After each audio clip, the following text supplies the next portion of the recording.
Okay, good to go. Cool. Hey, so I'm Michael. I'm a software engineer currently at Facebook. I actually worked with Prava for a while in a past sort of life. But right now I'm working primarily on a tracing system at Facebook and then sort of observability and monitoring tooling a bit more broadly as well.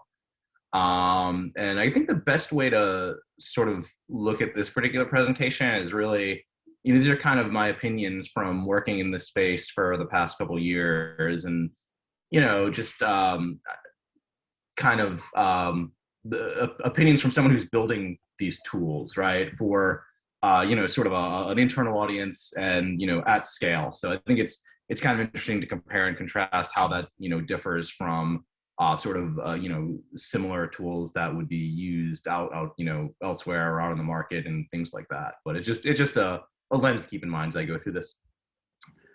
Um, so so yeah, so like observability is a word, um, but it kind of doesn't actually mean anything. Like when you look at like where it came from, like or if you Google like what's observability, it's like you get all this stuff about like logs, metrics, and traces, and how they are or are not the pillars of observability, sort of depending on what your particular tool happens to do.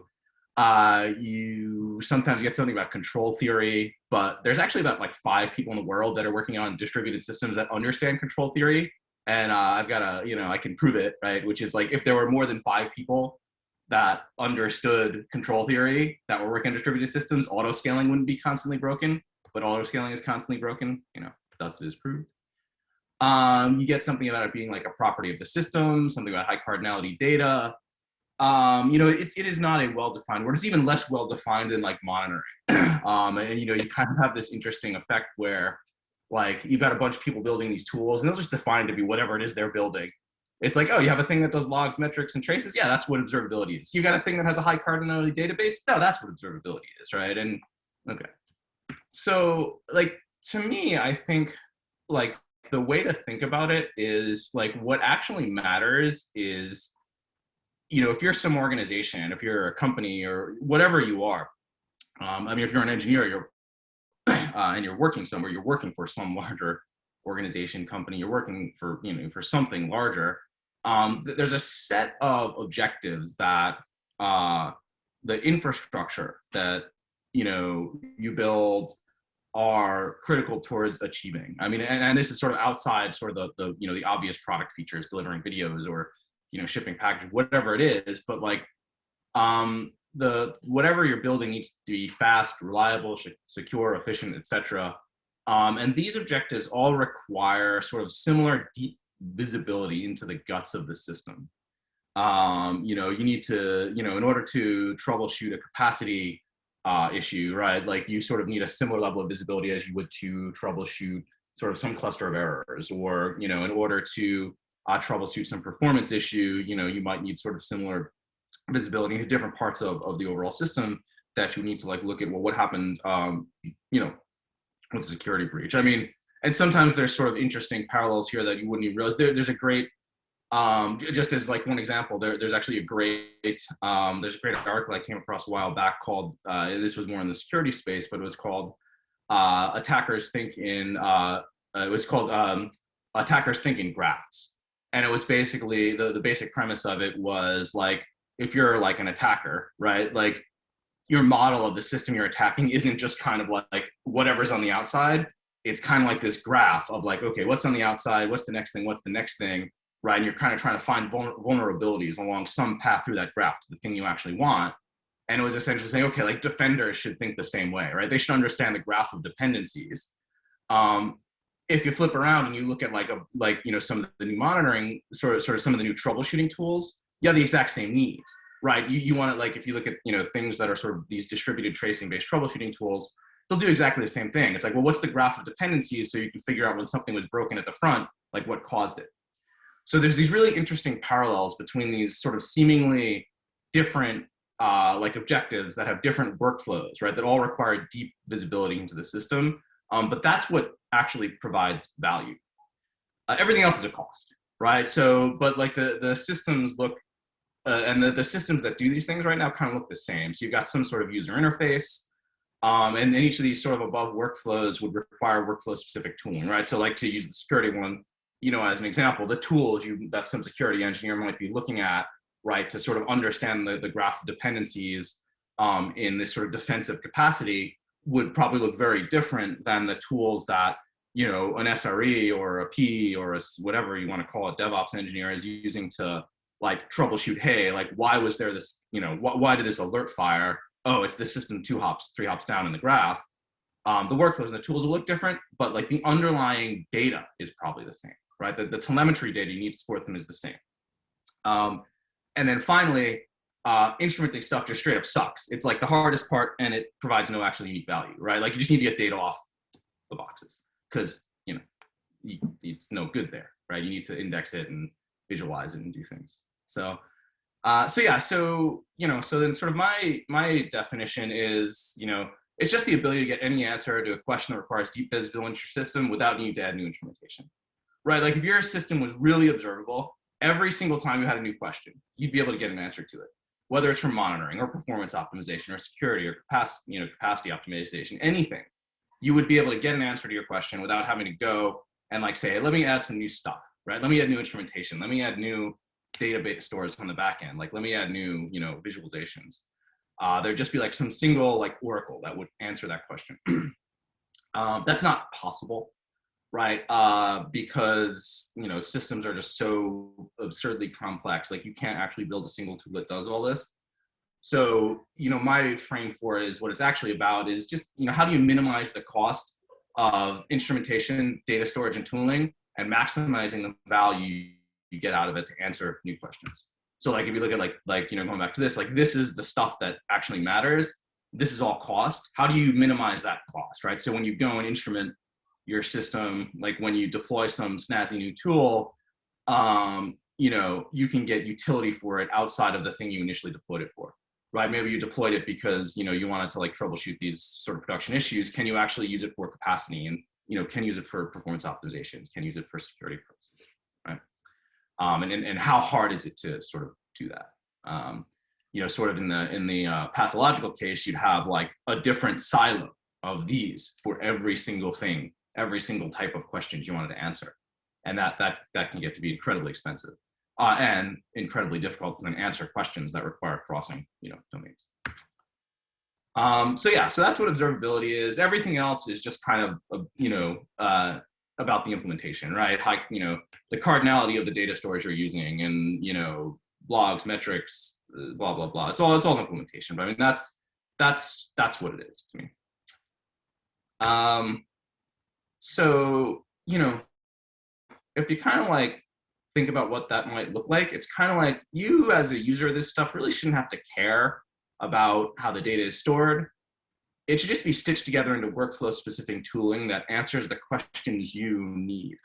So like if you're a P or an SRE or, again, whatever that's trying to monitor the system. And by the way, I'm going to define monitoring here in a way people, this is another word that like, people like to argue about. But when I say monitoring, I just mean like you can tell something's wrong and then you can figure out how to fix it, right? Like that's monitoring. So the workflows to do that, like, are going to look very different from the workflows for going and doing proactive capacity optimization, right? Like maybe you have some system that's like trending toward, sort of trending towards like hitting its capacity, and like, well, how do you stay ahead of that, right? Like the data of the underlying data is in some cases going to be the same, right? In a lot of cases, it's going to be the same. Like if you're sort of looking at like those monitoring workflows, like, okay, like, oh, hey, there was a giant spike in QPS and it's correlated with this error spike. For capacity, it's like, oh, look, QPS is trending up, right, over time for this particular system, right? So the workflows look different. The visualizations would look different. A lot of the underlying data is the same. And performance optimization, security, like you could sort of like, depending on the exact domain, there will be greater differences between them. But at the end of the day, like if you're using this stuff, right, you kind of shouldn't have to care. And then there's sort of this set of, there's this layer where You need to go and actually store data. And whoever like runs and builds the observability tooling should really care about that, right? And I think like at a super simplified level, what you have here kind of starts to look like, the classic OLTP, OLAP sort of ecosystem, right? Where in the database world, where you've got some time series database, which is kind of like the OLTP portion, and you've got some high cardinality like data store, right?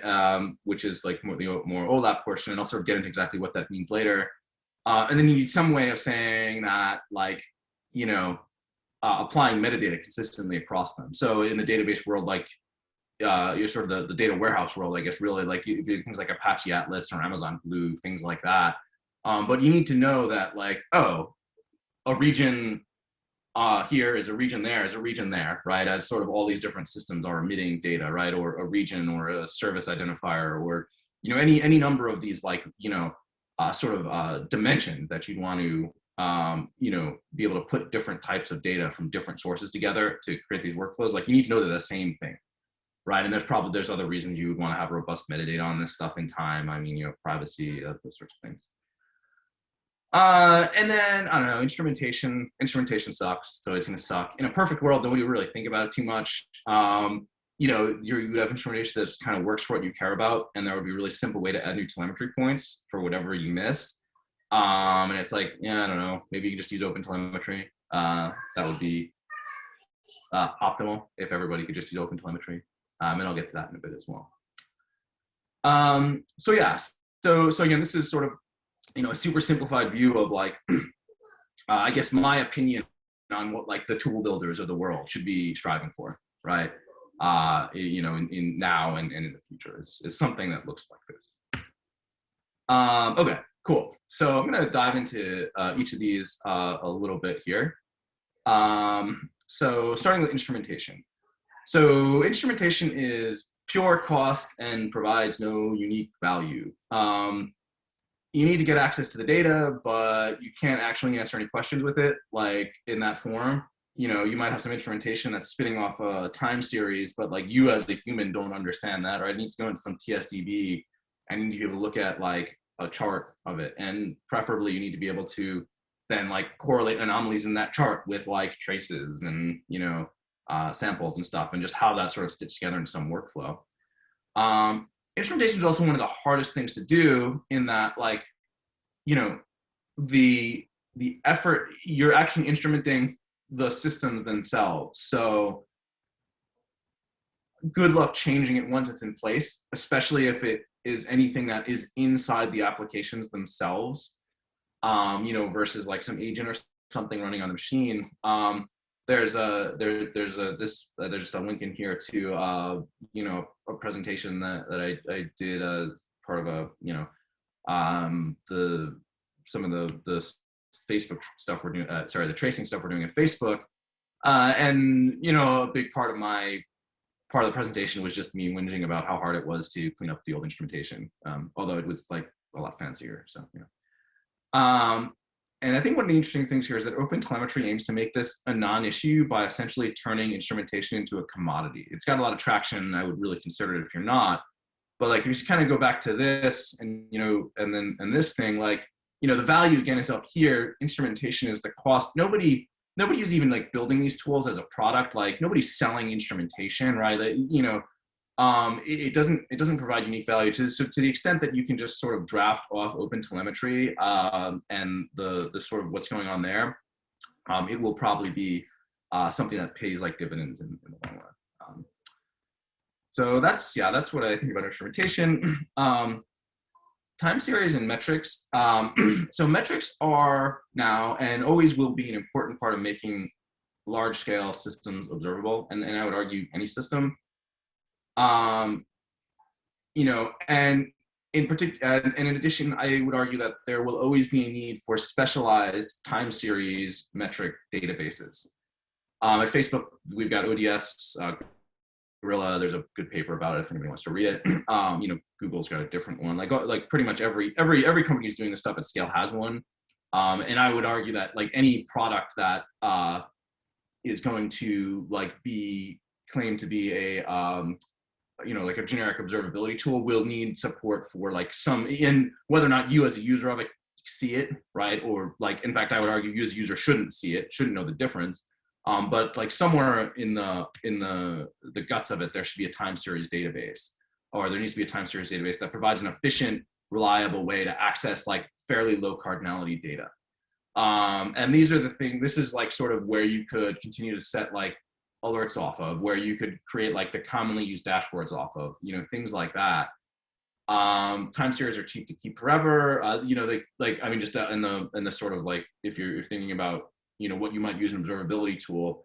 I mean, a really obvious thing is, okay, you got some SLI. You want to know when it deviated to and be alerted about it, and then figure out why it deviated. Like you need to be able to provide that whole workflow from the tooling for it to be useful. And the portion that like that sort of upfront portion about telling something went wrong, which is, some people define that as the totality of monitoring, some people don't. But that's a key part of any sort of a lot of different workflows you would want out of an observability tool. And it's just not going to go away. Time series they're cheap to keep forever. There's sort of an interesting trade-off here between time series and the thing we're going to talk about next, which is the time series are cheap to keep forever. Like if you look at the way a time series database just works, it's a first approximation, right? It's like, okay, there's you create some new time series, and then it uses like a fixed amount of storage to store that time series across like, sort of forever. And that's not entirely right, but every time you add a new point to that time series, it doesn't like add a row to the database or something. It aggregates it up to that time series and sort of puts it somewhere. So yeah, they're cheap to keep around forever, but each dimension would then create a new time series, right? If you want an error rate from a particular service versus an error rate from all the services in a region, you need a new time series to represent it. And this is like all very very very loose, but that's kind of the trade-off there. The pipeline to emit and roll up time series should also be robust and reliable. Like if you think about like the difference between pipelines you might have to pull something like logs off your machines versus the data pipeline you would have going into a time series database where you're hanging alerts. They look very different, and they always will and should. You don't want to, there's a cost aspect to this, right? I mean, but like you don't want to hang alerts off of like logs collected on the opposite side of Kafka or something like that. I mean, you can, you're gonna be in for a bad day eventually. Right, so this is sort of like where you want to hang your detection activities off of, basically. So I think like that's kind of what time series and metrics are about.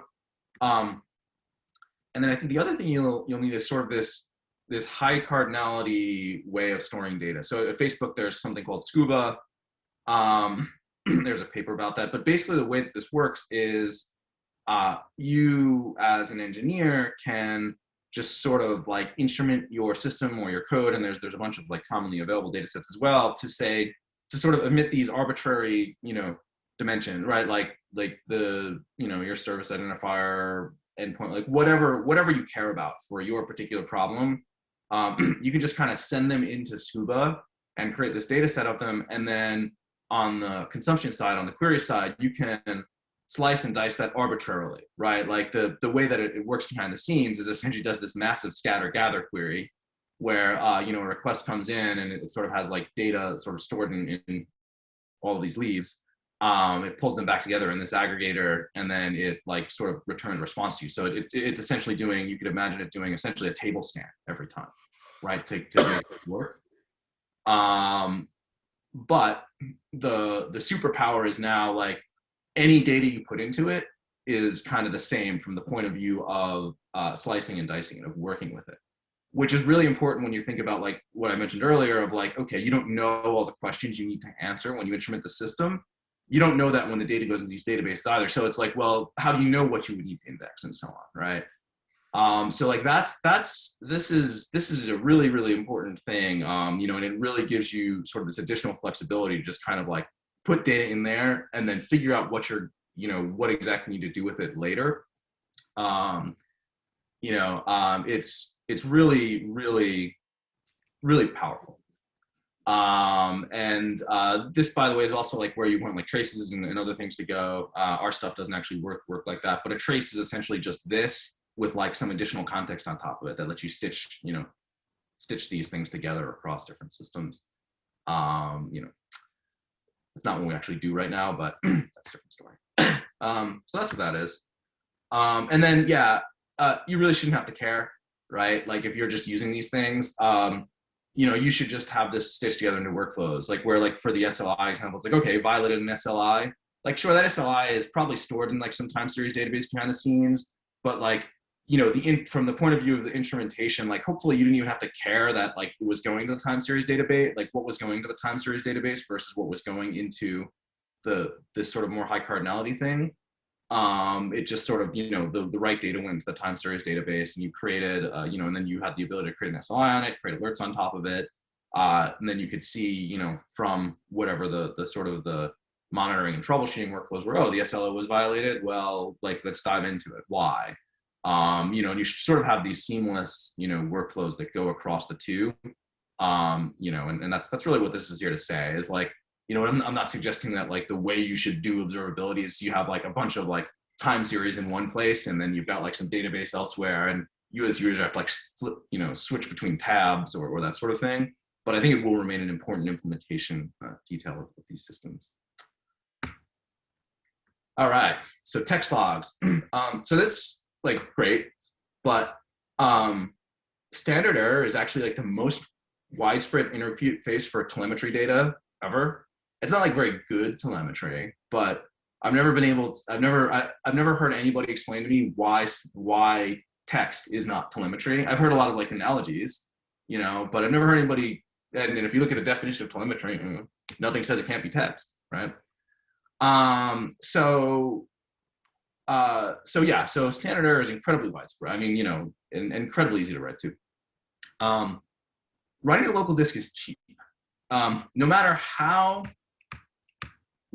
cheap, like people eventually make this, it will always be orders of magnitude more than just writing to local disk on whatever machine you're on, which is functionally free nowadays, right? Because you probably have, at least if for like an application, maybe not for a database, but for like some sort of application server, like you've got disk there that you're not using. Right. So so super cheap. And that's relevant because like, if you could put like literally everything you'd ever care about into a system like this, that would be great, but you can't because you can't afford to do it.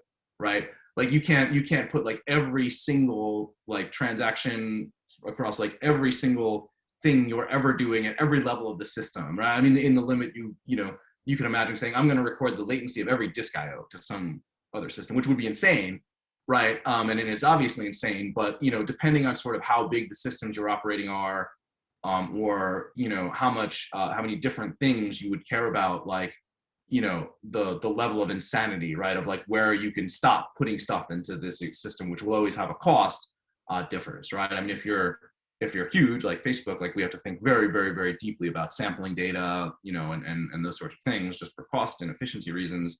If you're running something smaller, you probably don't have to think deeply about it, but there's a huge spectrum in between, right? But disk will always, always, always be cheap, right? So you're always going to be able to like just spit out more data to disk than you're going to be able to put into a system like this.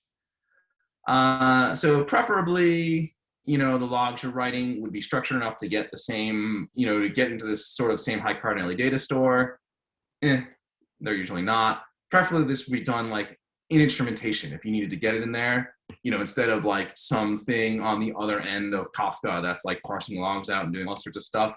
And the reason for that is because then you can like, then you could sort of like just treat it like anything else upstream. And you could even have it going, you could even be doing like creating like time series that go into the time series database and have sort of more robust pipelines for doing that. It's usually not.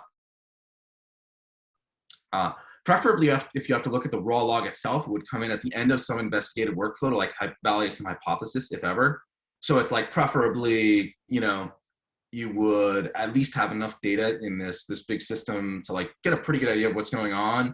And then it's like, okay, let me jump into this individual node and check out these logs and see if there's anything more to validate this. Preferably, you would not be hanging alerts off the other end of some log ingestion and roll up pipeline and well-routed like a pony. So yeah, that's sort of where text logs fit. Um, and this is the final thing I have, because like you're supposed to give actionable advice when you give a talk, and I'm generally pretty bad at that. So I'm gonna try. But like use open telemetry, or at least really strongly consider it.